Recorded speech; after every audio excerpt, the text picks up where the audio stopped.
शेतकरी मित्रांनो नमस्कार. आज आपण या ठिकाणी बघू शकतो जवळपास 10 गुंठ्यामध्ये माझ्या पाठीमागे 10 गुंठ्यामध्ये शेपूच्या भाजीची लागवड आपल्या त्या ठिकाणी शेतकरी बंधूंनी केलेली आहे. आणि शेपूच्या भाजीवरती सर्वात प्रथम आपल्याला त्या ठिकाणी भुरीचा प्रादुर्भाव दिसतो.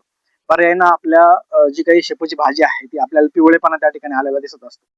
मित्रांनो वेगवेगळ्या प्रकारचा जो काही भाजीपाला आपण त्या ठिकाणी करत असतो त्याच्यामध्ये सिमला मिरची असेल, टोमॅटो असेल किंवा इतर जी काही वेलवर्गीय पिकं असतील, या सर्व पिकांमध्ये मोठ्या प्रमाणात भुरीचा प्रादुर्भाव त्या ठिकाणी होत असतो, अर्थात पावडरी मिल्ड्यू. हा जो काही पावडर मिल्ड्यू हा नियंत्रित करण्यासाठी आपण या इतर प्रकारच्या भाजीपाला पिकांमध्ये थोड्याफार प्रमाणामध्ये जागोजागी आपण त्या ठिकाणी शेपूच्या भाजीची लागवड करतो. कारण शेपूची भाजी ही भुरी रोगासाठी इंडिकेटर पीक म्हणून त्या ठिकाणी काम करत असते.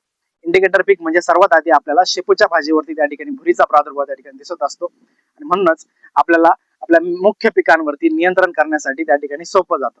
म्हणूनच मित्रांनो ही जी काही आता या प्लॉट मध्ये पूर्णपणे 10 गुंठ्यावरती पूर्णपणे शेपूच्या भाजीची लागवड त्या ठिकाणी करण्यात आलेली आहे. आणि अशा शेपूच्या भाजीवरती हा भुरी रोगाचा प्रादुर्भाव लवकरात लवकर त्या ठिकाणी येतो आणि त्यातल्या त्यात हे ढगाळ वातावरण आहे. अशा वेळेस आपल्याला शेपूच्या भाजीसाठी कुठल्या प्रकारची फवारणी त्या ठिकाणी घेणे अत्यंत महत्वाचं आहे. मित्रांनो अशा वेळेस आपल्याला शेपूच्या भाजीला सर्वात प्रथम त्या ठिकाणी प्रोपिनेम 70% WP 2 ग्रॅम प्रति लिटर या प्रमाणामध्ये आणि सोबत ऑर्थोसिलिसिक ऍसिड 2 मिली प्रति 1 लिटर पाण्यासाठी या प्रमाणामध्ये सर्वात प्रथम आपल्याला पहिली फवारणी घेणे अत्यंत महत्वाचं आहे.